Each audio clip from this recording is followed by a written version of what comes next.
In the past, Apple's released these, the smart battery cases for some of their iPhones that maybe didn't have the greatest battery, or for those of you that wanted even better battery. And recently, interestingly, pretty much at the end of the iPhone 12's life cycle, they gave us this, the smart battery pack. Now at $99, this is about $30-ish cheaper than the past battery cases. But should you buy this? I've been using mine for a little while now, and I have some thoughts on it, so let's discuss. So initially, I said to myself, I'm not gonna get this. I have a brand new phone, brand new battery. I don't need this. But I caved.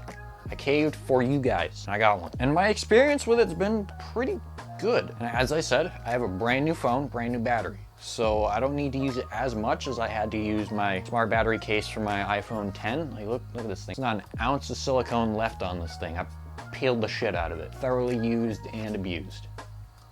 But I think Apple's plan for this goes a little deeper than face value. So, what do I like about it? The looks, for one, are pretty good. You know, I thought that it was gonna be silicone at first. I was like, that's gonna stain and tear and be terrible after a while. But no, it's plastic. I've seen a lot of people compare it to the 5C, the white 5C. I maybe think that, but less glossy. Apple Pencil 2. Think Apple Pencil 2, that's what you're working with for the plastic here. There is rubber or probably silicone on the back so it doesn't like scrape or scratch your case or your phone. And I am a huge fan of the fact that it just works. Like, it's that simple. It's that simple. And say if you are out with your friends and they have an iPhone 12 instead of a 12 mini.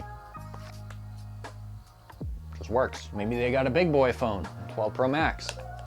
Not sure why you would need this for a 12 Pro Max, but it works. You know, maybe it's, you know, you got a little bit of an older phone. It still charges. This is an 11 Pro Max. I mean, it's not gonna stick, but it will still charge. Hell, even if you got an Android phone, it still charges. So the biggest thing for me with this is interoperability.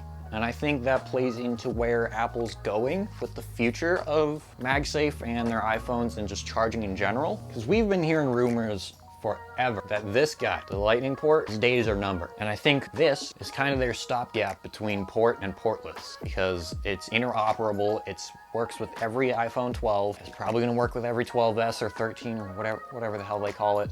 It's gonna work with all of those. So I think this is very telltale of what the future looks like, and it looks portless. But one problem, see this guy right here? That's a Lightning port. It's the exclusive way of charging this. Like the only way, TM asterisk. There's no Qi charging, there's no MagSafe charging. Like why does this not work?